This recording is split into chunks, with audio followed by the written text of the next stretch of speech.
So, before you get comfortable, take a moment to like the video and subscribe, but only if you genuinely enjoy what I do here. And let me know in the comments where you're tuning in from and what time it is for you. It's always fascinating to see who's joining us from around the world. Now, dim the lights, maybe turn on a fan for that soft background and let's ease into tonight's journey together. Now the other gods and the armed warriors on the plain slept soundly, but Jove was wakeful, for he was thinking how to do honor to Achilles, and destroyed much people at the ships of the Achaeans. In the end, he deemed it would be best to send a lying dream to King Agamemnon. So he called one to him and said to it, "Lying dream, go to the ships of the Achaeans, into the tent of Agamemnon, and say to him word to word as I now bid you. Tell him to get the Achaeans instantly under arms, for he shall take Troy. There are no longer divided counsels among the gods. Juno has brought them to her own mind, and woe betides the Trojans." The dream went when it had heard its message, and soon reached the ships of the Achaeans. It sought Agamemnon, son of Atreus, and found him in his tent, wrapped in a profound slumber. It hovered over his head in the likeness of Nestor, son of Neleus, whom Agamemnon honored above all his counselors, and said, "You are sleeping, son of Atreus, one who has the welfare of his host and so much other care upon his shoulders should dock his sleep. Hear me at once, for I come as a messenger from Jove, who, though he be not near, yet takes thought for you and pities you. He bids you get the Achaeans instantly under arms, for you shall take Troy. There are no longer divided counsels among the gods. Juno has brought them over to her own mind, and woe betides the Trojans at the hands of Jove. Remember this, and when you wake, see that it does not escape you." The dream then left him, and he thought of things that were surely not to be accomplished. He thought that on that same day he was to take the city of Priam, but he little knew what was in the mind of Jove, who had many another hard-fought fight in store alike for Danaans and Trojans. Then presently he woke, with the divine message still ringing in his ears. So he sat upright and put on his soft shirt so fair and new, and over this his heavy cloak. He bound his sandals on to his comely feet, and slung his silver-studded sword about his shoulders. Then he took the imperishable staff of his father, and sallied forth to the ships of the Achaeans. The goddess Dawn now wended her way to vast Olympus, that she might herald day to Jove and to the other immortals, and Agamemnon sent the criers round to call the people in assembly. So they called them, and the people gathered thereon. But first he summoned a meeting of the elders at the ship of Nestor, king of Pylos, and when they were assembled he laid a cunning counsel before them. "My friends," said he, "I have had a dream from heaven in the dead of night, and its face and figure resembled none but Nestor's. It hovered over my head and said, 'You are sleeping, son of Atreus, one who has the welfare of his host and so much other care upon his shoulders should dock his sleep. Hear me at once, for I am a messenger from Jove, who, though he be not near, yet takes thought for you and pities you. He bids you get the Achaeans instantly under arms, for you shall take Troy. There are no longer divided counsels among the gods. Juno has brought them over to her own mind, and woe betides the Trojans at the hands of Jove. Remember this." The dream then vanished, and I awoke. Let us now, therefore, arm the sons of the Achaeans. But it will be well that I should first sound them, and to this end I will tell them to fly with their ships. But do you others go about among the host, and prevent their doing so." He then sat down, and Nestor the prince of Pylos with all sincerity and goodwill addressed them thus. "My friends," said he, "princes and counselors of the Argives, if any other man of the Achaeans had told us of this dream, we should have declared it false, and would have had nothing to do with it. But he who has seen it is the foremost man among us. We must therefore set about getting the people under arms." With this he led the way from the assembly, and the other sceptred kings rose with him in obedience to the word of Agamemnon. But the people pressed forward to hear. They swarmed like bees that sally from some hollow cave and flit in countless throng among the spring flowers, bunched in knots and clusters. Even so did the mighty multitude pour from ships and tents to the assembly, and range themselves upon the wide-watered shore, while among them ran wildfire Rumor, messenger Jove, urging them ever to the fore. Thus they gathered in a pell-mell of mad confusion, and the earth groaned under the tramp of men as the people sought their places. 9 heralds went crying about among them to stay their tumult, and bid them listen to the kings, till at last they were got into their several places, and ceased their clamor. Then King Agamemnon rose, holding his scepter. This was the work of Vulcan, who gave it to Jove the son of Saturn. Jove gave it to Mercury, slayer of Argos, guide and guardian. King Mercury gave it to Pelops, the mighty charioteer, and Pelops to Atreus, shepherd of his people. Atreus, when he died, left it to Thyestes, rich in flocks, and Thyestes in his turn left it to be borne by Agamemnon, that he might be lord of all Argos and the isles. Leaning then on his scepter, he addressed the Argives. "My friends," he said, "heroes, servants of Mars, the hand of heaven has been laid heavily upon me. Cruel Jove gave me a solemn promise that I should sack the city of Priam before returning, but he has played me false, and is now bidding me go ingloriously back to Argos with the loss of much people. Such is the will of Jove, who has laid many a proud city in the dust, as he will yet lay others, for his power is above all. It will be a sorry tale hereafter that an Achaean host, at once so great and valiant, battled in vain against men fewer in number than themselves. But as yet the end is not in sight. Think that the Achaeans and Trojans have sworn to a solemn covenant, and that they have each been numbered, the Trojans by the roll of their householders, and we by companies of 10. Think further that each of our companies desire to have a Trojan householder to pour out their wine. We are so greatly more in number that full many a company would have to go without its cupbearer. But they have in the town allies from other places, and it is these that hinder me from being able to sack the rich city of Iliad. 9 of Jove's years are gone. The timbers of our ships have rotted. Their tackling is sound no longer. Our wives and little ones at home look anxiously for our coming. But the work that we came hither to do has not been done. Now, therefore, let us all do as I say. Let us sail back to our own land, for we shall not take Troy."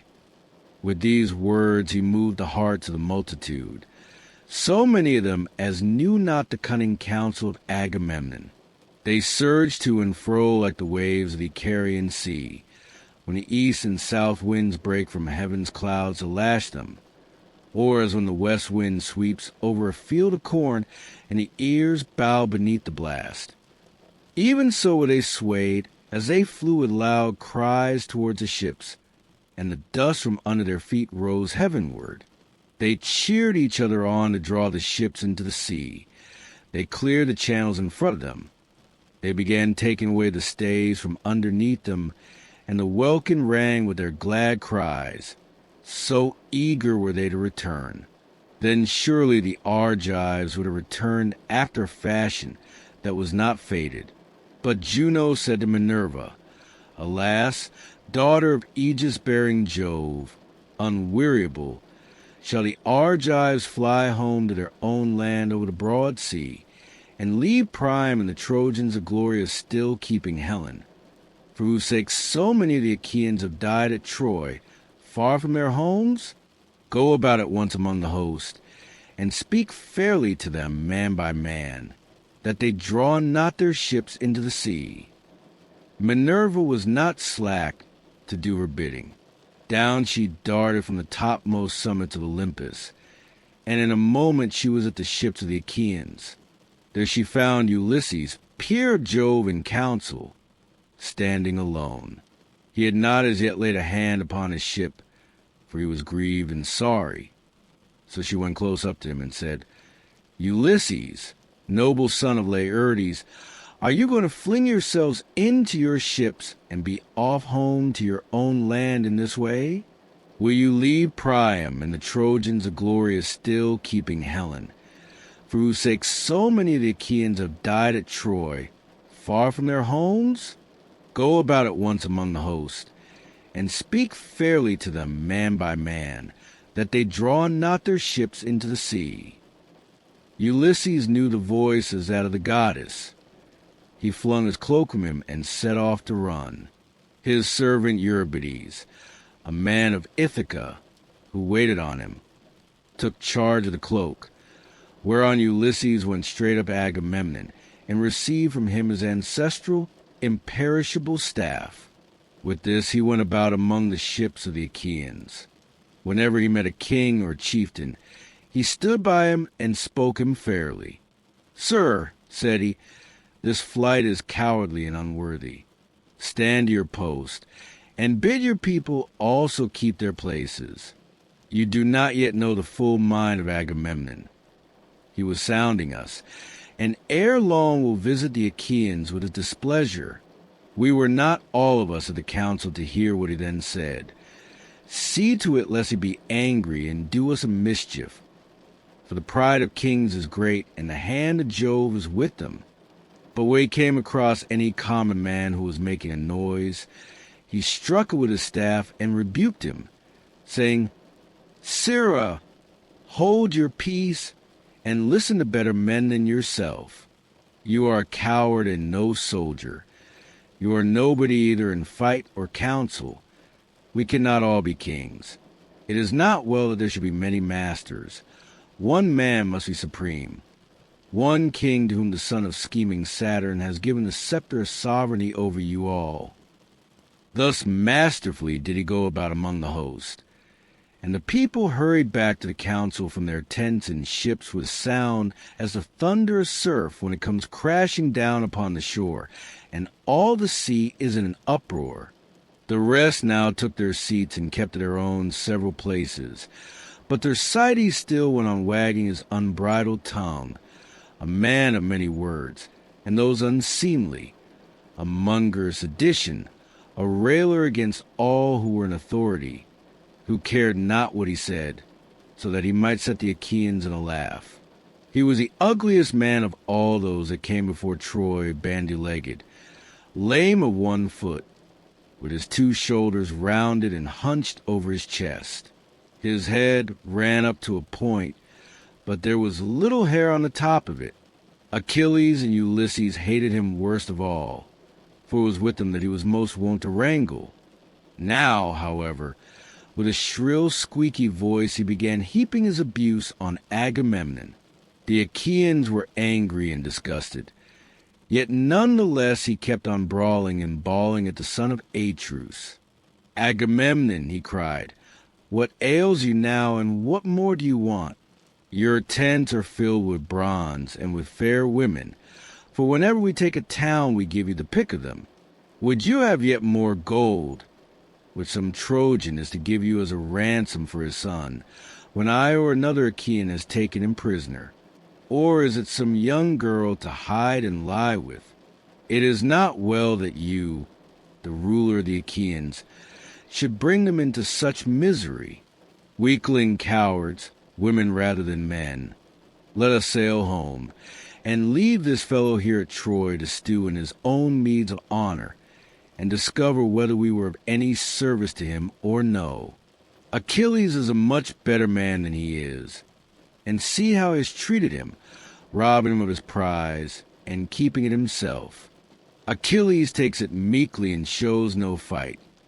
If he did, son of Atreus, you would never again insult him." Thus railed Thersites, but Ulysses at once went up to him and rebuked him sternly. Check your glib tongue, Thersites, said he, and babble not a word further. Chide not with princes when you have none to back you. There is no viler creature come before Troy with the sons of Atreus. Drop this chatter about kings, and neither revile them nor keep harping about going home. We do not yet know how things are going to be, nor whether the Achaeans are to return with good success or evil. How dare you jibe at Agamemnon, because the Danaans have awarded him so many prizes? I tell you, therefore, and it shall surely be, that if I again catch you talking such nonsense, I will either forfeit my own head and be no more called father to Lamachus, or I will take you, strip you stark naked, and whip you out of the assembly till you go blubbering back to the ships. On this he beat him with his staff about the back and shoulders till he dropped and fell a-weeping. The golden scepter raised a bloody wheal on his back. So he sat down frightened and in pain, looking foolish as he wiped the tears from his eyes.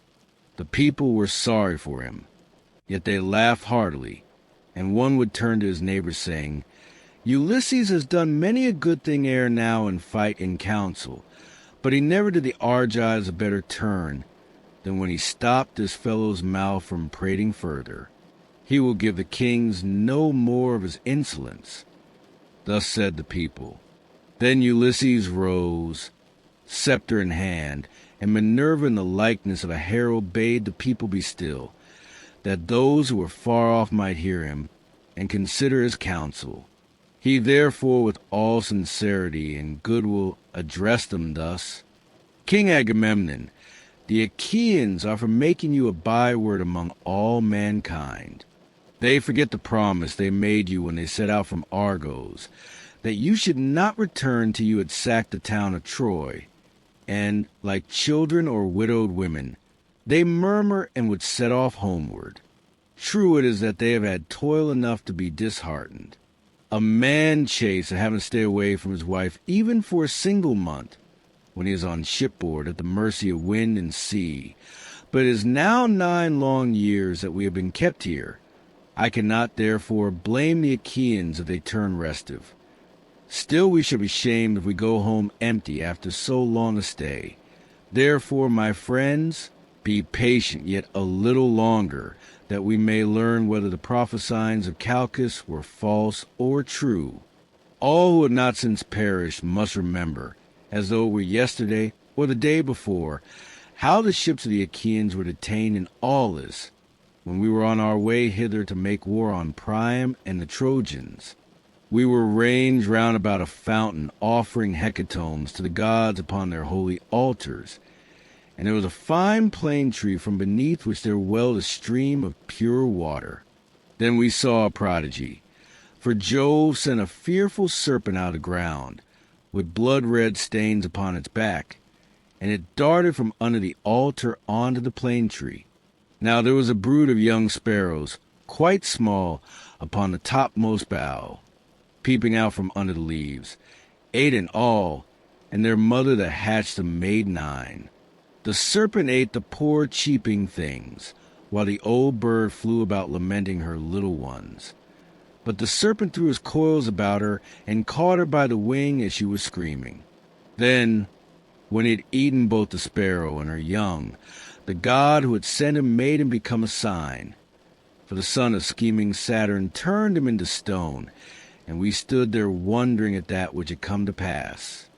Seeing, then, that such a fearful portent had broken in upon our hecatombs, Calchas forth would declare to us the oracles of heaven. Why, Achaeans, said he, are you thus speechless? Jove has sent us this sign, long in coming, and long ere it be fulfilled, though its fame shall last forever. As the serpent ate the 8 fledglings and the sparrow that hatched them, which makes 9, so shall we fight 9 years at Troy, but in the 10th shall take the town. This was what he said, and now it is all coming true. Stay here, therefore, all of you, till we take the city of Priam. On this the Argives raised a shout, till the ships rang again with the uproar. Nestor, knight of Gerene, then addressed them. "Shame on you," he cried, "to stay talking here like children, when you should fight like men. Where are our covenants now? And where the oaths that we have taken? Shall our counsels be flung into the fire, with our drink offerings in the right hands of fellowship, wherein we have put our trust? We waste our time in words, and for all our talking here shall be no further forward. Stand, therefore, son of Atreus, by your own steadfast purpose. Lead the Argives on a battle, and leave this handful of men to rot, who scheme and scheme in vain, to get back to Argos ere they have learned whether Jove be true or a liar. For the mighty son of Saturn surely promised that we should succeed, when we Argives set sail to bring death and destruction upon the Trojans. He showed us favorable signs by flashing his lightning on our right hands. Therefore let none make haste go till he is first lain with the wife of some Trojan, and avenge the toil and sorrow that he has suffered for the sake of Helen.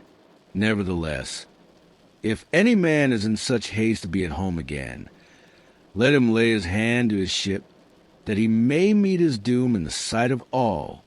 But, O king, consider and give ear to my counsel, for the word that I say may not be neglected lightly. Divide your men, Agamemnon, into their several tribes and clans, that clans and tribes may stand by and help one another. If you do this, and if the Achaeans obey you, you will find out who, both chiefs and peoples, are brave and who are cowards, for they will vie against the other. Thus you shall also learn whether it is through the counsel of heaven or the cowardice of man that you shall fail to take the town. And Agamemnon answered, Nestor, you have again outdone the sons of the Achaeans in counsel. Would, by Father Jove, Minerva, and Apollo, that I had among them 10 more such counselors, for the city of King Priam would then soon fall beneath our hands, and we should sack it. But the son of Saturn afflicts me with bootless wranglings and strife. Achilles and I are quarreling about this girl, in which matter I was the first to offend. If we can be of one mind again, the Trojans will not stave off destruction for a day. Now, therefore, get your morning meal, that our hosts join in fight. Whet well your spears. See well to the ordering of your shields. Give good feeds to your horses, and look your chariots carefully over, that we may do battle the livelong day. For we shall have no rest, not for a moment, till night falls apart us. The bands that bear your shields shall be wet with the sweat upon your shoulders. Your hands shall weary upon your spears. Your horses shall steam in front of your chariots. And if I see any man shirking the fight, or trying to keep out of it the ships, there shall be no help for him, but he shall be a prey to dogs and vultures. Thus he spoke, and the Achaeans roared applause, as when the waves run high before the blast of the south wind and break on some lofty headland, dashing against it and buffeting it without ceasing, as the storms from every quarter drive them. Even so did the Achaeans rise and hurry in all directions to their ships. There they lighted their fires at their tents and got dinner, offering sacrifice every man to one or other of the gods, and praying each one of them that he might live to come out of fight. Agamemnon, king of men, sacrificed a fat 5-year-old bull to the mighty son of Saturn, and invited the princes and elders of his host. First he asked Nestor and King Idomeneus, then the 2 Ajaxes and the son of Tydeus, and 6 of Ulysses, peer of gods in council. But Menelaus came of his own accord, for he knew how busy his brother then was.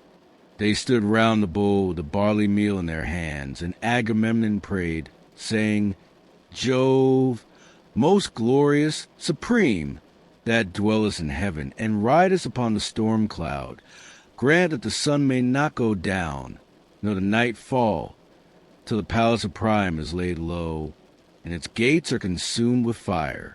Grant that my sword may pierce the shirt of Hector about his heart, and that full many of his comrades may bite the dust as they fall dying round him." Thus he prayed, but the son of Saturn would not fulfill his prayer. He accepted the sacrifice, yet none the less increased their toil continually. When they had done praying and sprinkling the barley meal upon the victim, they drew back its head, killed it, and then flayed it. They cut out the thigh bones, wrapped them round in 2 layers of fat, and set pieces of raw meat on the top of them.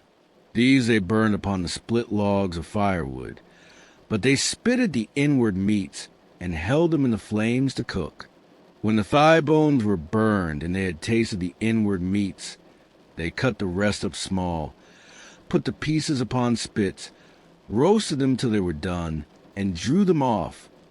Then, when they had finished their work and the feast was ready, they ate it, and every man had his full share, so that all were satisfied. As soon as they had had enough to eat and drink, Nestor, knight of Gerene, began to speak. "King Agamemnon," said he, "let's not stay talking here, nor be slack in the work that heaven has put into our hands. Let the heralds summon the people to gather at their several ships. We will then go about among the host, that we may begin fighting at once." Thus did he speak, and Agamemnon heeded his words. He at once sent the criers round to call the people in assembly. So they called them, and the people gathered thereon. The chiefs about the son of Atreus chose their men, and marshalled them, while Minerva went among them holding her priceless aegis that knows neither age nor death. From it there waved 100 tassels of pure gold, all deftly woven, and each one of them worth 100 oxen. With this she darted furiously everywhere among the hosts of the Achaeans, urging them forward, and putting courage into the heart of each, so that he might fight and do battle without ceasing. Thus war became sweeter in their eyes even than returning home in their ships. As when some great forest fire is raging upon a mountain top, and its light is seen afar, even so as they marched, the gleam of their armor flashed up into the firmament of heaven. They were like great flocks of geese or cranes or swans on plain about the waters of Castor, that wing their way hither and thither, glorying in the pride of flight, and crying as they settle till the foot is alive with their screaming. Even thus did their tribes pour from ships and tents onto the plain of the Scamander, and the ground rang as brass under the feet of men and horses. They stood as thick upon the flower-bespangled field as leaves that bloom in summer. As countless swarms of flies buzz around a herdsman's homestead in the time of spring when the pails are drenched with milk, even so did the Achaeans swarm on to the plain to charge the Trojans and destroy them. The chiefs disposed their men this way and that before the fight began, drafting them out as easily as goat herds draft their flocks when they had got mixed while feeding. And among them went King Agamemnon, with a head and face like Jove the Lord of Thunder, a waist like Mars, and a chest like that of Neptune, as some great bull that lords it over the herds upon the plain. Even so did Jove make the son of Atreus stand peerless among the multitude of heroes. And now, O Muses, dwellers in the mansions of Olympus, tell me, for you are goddesses and are in all places, so that you see all things, while we know nothing but by report, who were the chiefs and princes of the Danaans. As for the common soldiers, they were so that I could not name every single one of them, though I had 10 tongues, and though my voice failed not and my heart were bronze within me, unless you, O Olympian Muses, daughters of aegis-bearing Jove, were to recount them to me. Nevertheless, I will tell the captains of the ships and all the fleet together. Peneleos, Leitus, Arcesilaus, Perthunor, and Clonius were captains of the Boeotians. These were they that dwelt in Hyria and rocky Aulis, and who held Scenis, Scolis, and the highlands of Etenes, with Aspia, Grea, and the fair city of Mycalessus.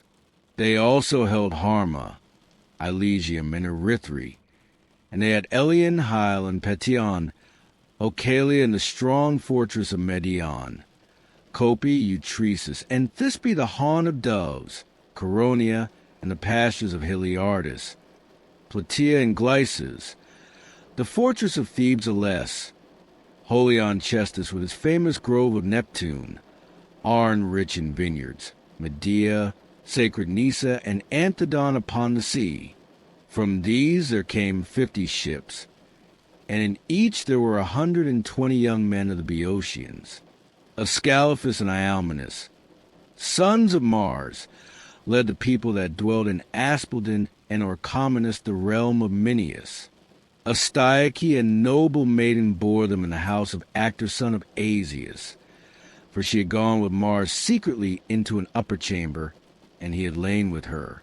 With these there came 30 ships.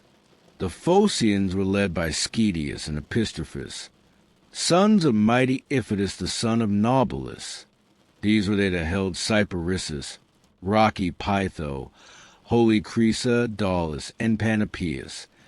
They also that dwelt in Anamoria and Hyampolis, and about the waters of the river Cephissus, and Liliae by the springs of Cephissus. With their chieftains came 40 ships, and they marshaled the forces of the Phocians, which were stationed next to Boeotians, on their left. Ajax, the fleet son of Oileus, commanded the Locrians.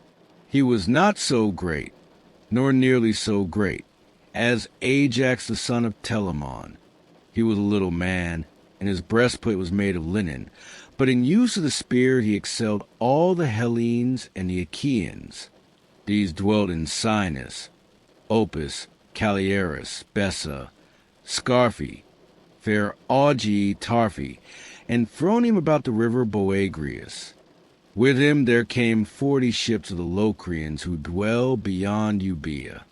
The fierce Abantes held Euboea with its cities Chalcis, Eretria, Histia rich in vines, Cerinthus upon the sea, and the rock-perched town of Dium. With them were also the men of Charistus and Styra. Elephina, the race of Mars, was in command of these. He was son of Chalcodon and chief over all the Abantes. With him they came, fleet of foot and wearing their hair long behind, brave warriors, who would ever strive to tear open the corsets of their foes with their long ashen spears. Of these there came 50 ships, and they that held the strong city of Athens, the people of great Erectus, who was bore the soil itself, but Jove's daughter Minerva fostered him, and established him at Athens in her own rich sanctuary. There, year by year, the Athenian youths worship him with sacrifices of bulls and rams. These were commanded by Menestheus, son of Petios. No man living could equal him in the marshalling of chariots and foot soldiers. Nestor could alone rival him, for he was older. With him there came 50 ships. Ajax brought 12 ships from Salamis, and stationed them alongside those of the Athenians. The men of Argos, again, and those who held the walls of Tiryns, with Hermione and Asine upon the gulf, Troezene, Ione, and the vineyard land of Epidaurus. The Achaean youths, moreover, who came from Aegina and Mazes, these were led by Dime with a loud battle cry, and Sthenelus son of famed Capaneus. With him in command was Euryalus, son of King Mecisteus, son of Telos, but Dime was chief over them all.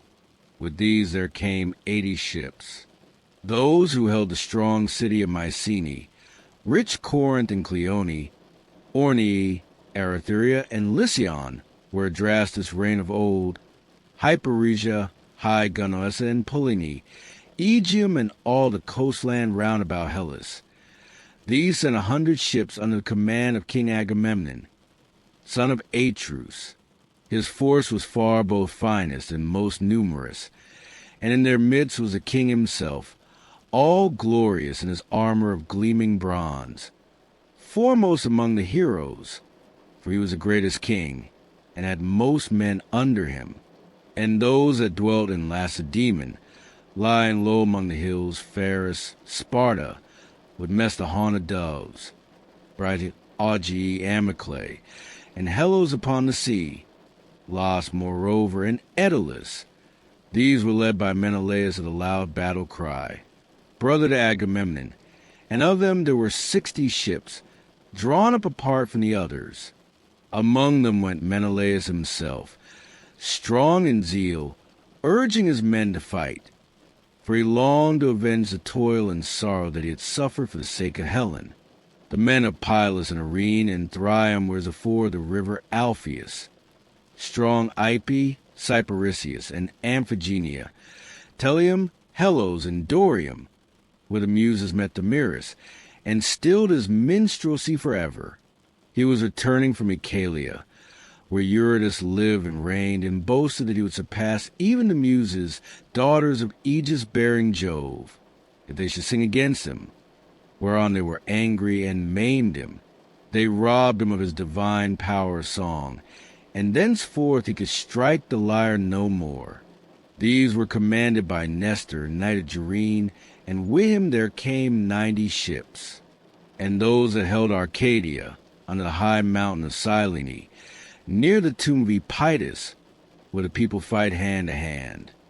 The men of Phoenius also, and Orchomenus rich in flocks, of Rhipe, Strata, and Bleakennis, of Tegia and fair Mantinia, of Stymphalus and Parasia. Of these King Agapenor, son of Ancaeus, was commander, and they had 60 ships. Many Arcadians, good soldiers, came in each one of them, but Agamemnon found them the ships in which to cross the sea, for they were not a people that occupied their business upon the waters. The men, moreover, of Buprasium and of Elis, so much of it as is enclosed between Hermione, Mercenus upon the seashore, the rock Oline, and Elysium. These had 4 leaders, and each of them had 10 ships, with many Achaeans on board. Their captains were Amphimachus and Dalpius, the one son of Tietus, and the other of Eurytus, both of the race of Actor. The 2 others were Dior, son of Amarances, and Polyxenus, son of King Agasthenes, son of Augeas, and those of Dulichium with the sacred Echinean islands, who dwelt beyond the sea off Elis. These were led by Meges, peer of Mars, and the son of valiant Phyleus, dear to Jove, who quarreled with his father, and went to settle in Dulichium. With him there came 40 ships. Ulysses led the brave Cephallenians, who held Ithaca, Nereid with its forests, Corcylia, rugged Aegyptus, Samos, and Zacynthus, with the mainland also that was over against the islands.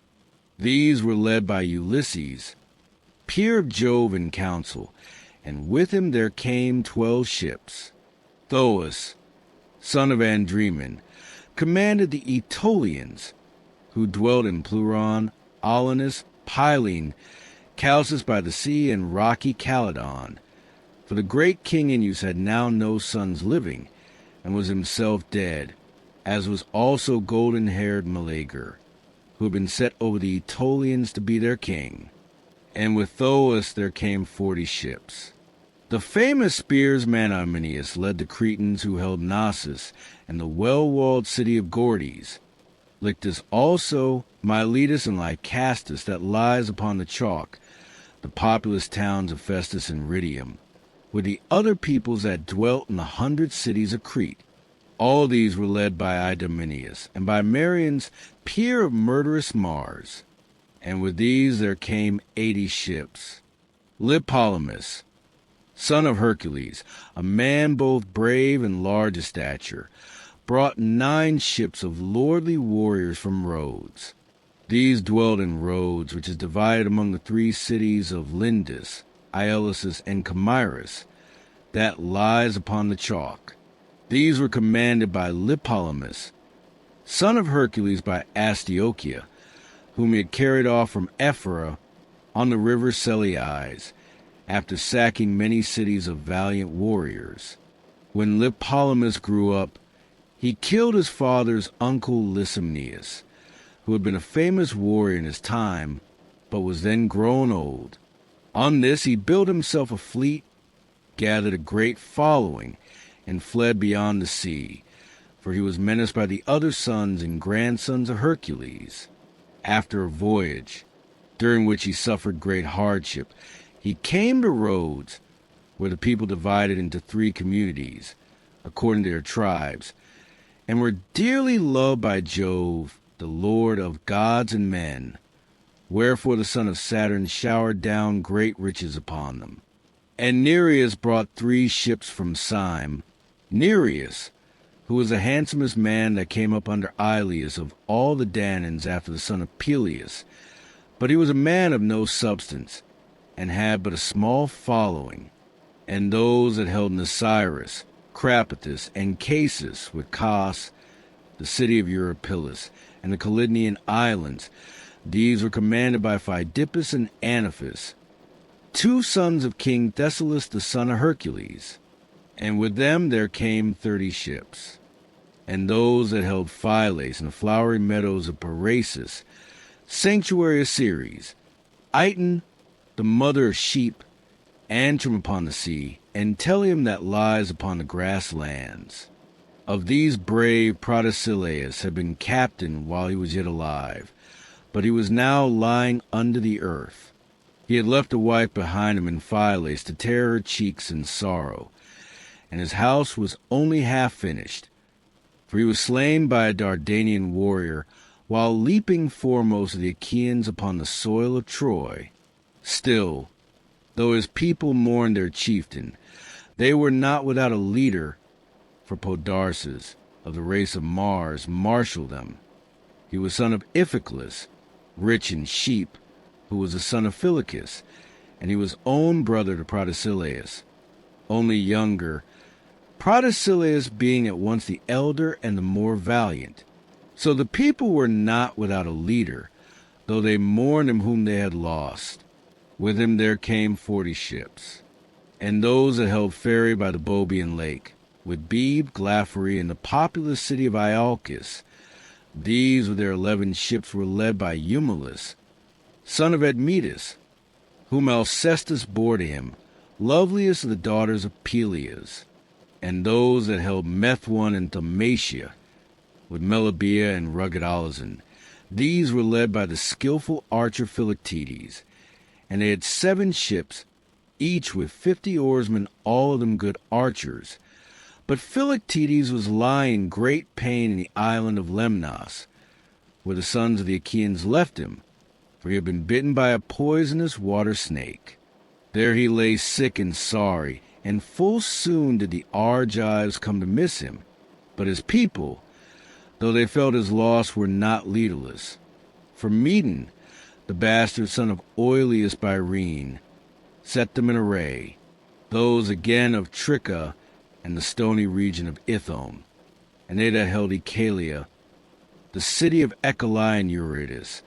These were commanded by the 2 sons of Aesculapius, skilled in the art of healing, Podalirius and Machaon, and with them there came 30 ships. The men, moreover, of Ormenius, and by the fountain of Hyperae, with those that held Asterius, and the white crest of Titanus.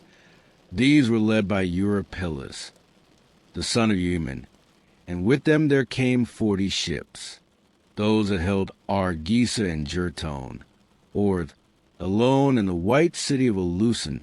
Of these brave Polypides was leader.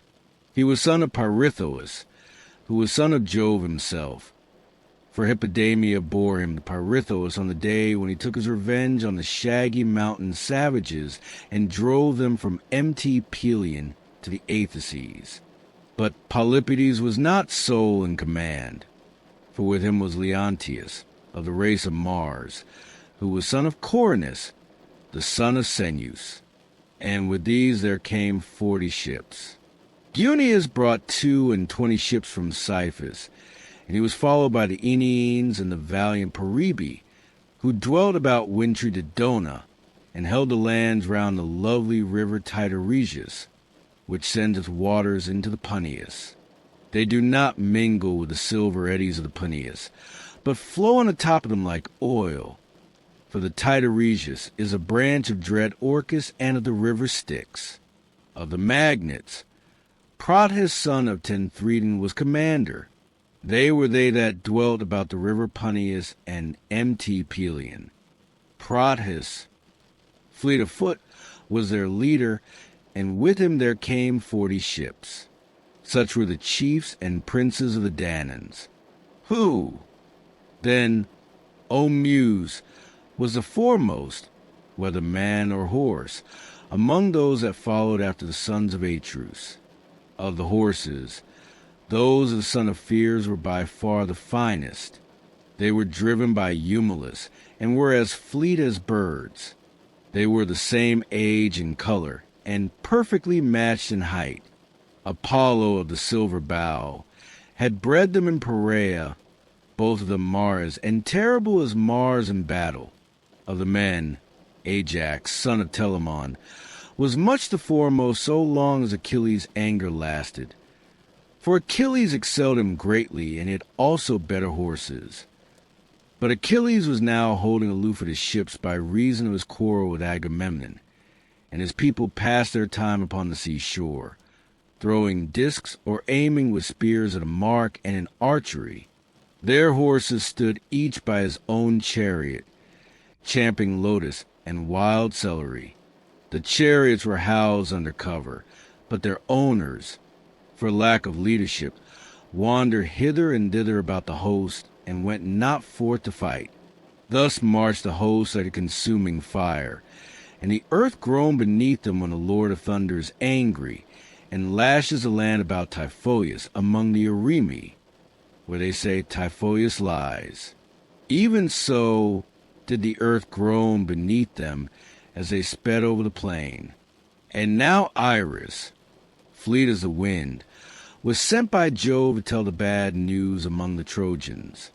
They were gathered in assembly, old and young, at Priam's gates, and Iris came close up to Priam, speaking with the voice of Priam's son Polites, who, being fleet of foot, was stationed as watchman for the Trojans on the tomb of Odysseus, to look out for any sally of the Achaeans. In his likeness Iris spoke, saying, "Old man, you talk idly, as in time of peace, while war is at hand. I have been in many a battle, but never yet saw such a host as is now advancing. They are crossing the plain to attack the city as thick as leaves, or as the sands of the sea. Hector, I charge you above all others, do as I say. There are many allies dispersed about the city of Priam from distant places, and speaking diverse tongues. Therefore, let each chief give orders to his own people, setting them severally in array and leading them forth to battle." Thus she spoke, but Hector knew that it was a goddess, and at once broke up the assembly. The men flew to arms. All the gates were open, and the people thronged through them, horse and foot, with the tramp as of a great multitude. Now there is a high mound before the city, rising by itself upon the plain. Men call it Batia, but the gods know that it is the tomb of Lyde Myrine. Here the Trojans and their allies divided their forces. Priam's son, great Hector of the gleaming helmet, commanded the Trojans, and with him were arrayed by far the greater number and most valiant of those who were longing for the fray. The Dardanians were led by brave Aeneas, whom Venus bore to Anchises, when she, goddess though she was, had lain with him upon the mountain slopes of Ida. He was not alone, for with him were the 2 sons of Antenor, Archilochus and Acamas, both skilled in all the arts of war. They that dwelt in Telia under the lowest spurs of empty Ida, men of substance, who drink the limpid waters of the Aesepus, and are of Trojan blood. These were led by Pandarus son of Lycaon, whom Apollo had taught to use the bow. They that held Adrestia in the land of Apieces, with Pityaea and the high mountain of Triae. These were led by Adrestus and Amphius, whose breastplate was of linen. These were the sons of Merops of Percote, who excelled in all kinds of divination. He told them not to take part in the war, but they gave him no heed, for fate lured them to destruction. They that dwelt about Percote and Praxius, with Cestus, Abidas, and Arisbe. These were led by Asius, son of Hyrtacus, a brave commander, Asius, the son of Hyrtacus, whom his powerful dark bay steeds, of the breed that comes from the river Selliais, had brought from Arisbe. Hippothus led the tribes of Pelasgian spearsmen, who dwelt in fertile Larissa, Hippothus, and Pyleus of the race of Mars, two sons of the Pelasgian Lethus, son of Titamus, Acamas, and the warrior Paris commanded the Thracians and those that came from beyond the mighty stream of the Hellespont. Euphemus, son of Troezenus, the son of Zeus, was captain of the Ciconian spearsmen. Perechmes led the Paeonian archers from distant Amydon, by the broad waters of the river Axius, the fairest that flow upon the earth. The Paphlagonians were commanded by stout-hearted Pylimanes from Enety, where the mules run wild in herds.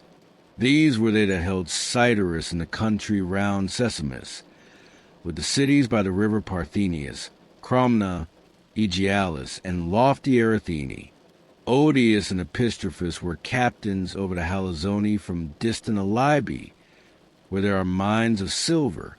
Chromis and Ennomus the augur led the Mysians, but his skill in augury availed not to save him from destruction, for he fell by the hand of the fleet descendant of Aeacus in the river, where he slew others also of the Trojans. Phorcys, again, and noble Ascanius led the Phrygians from a far country of Ascania, and both were eager for the fray. Mesthles and Anaphus commanded the Meonians, sons of Talamenes, born to him of the Gygaean lake. These led the Meonians, who dwelt under Mt. Molus. Nas led the Carians, men of a strange speech. These held Miletus and the wooded mountain of Thyers, with the water of the river Meander and the lofty crest of Mt. Mycale. These were commanded by Nas and Amphimachus, the brave sons of Namion. He came into the fight with gold about him, like a girl. Fool that he was, his gold was of no avail to save him, for he fell in the river by the hand of the fleet descendant of Aeacus, and Achilles bore away his gold. Sarpedon and Glaucus led the Lycians from their distant land, by the eddying waters of the Xanthus.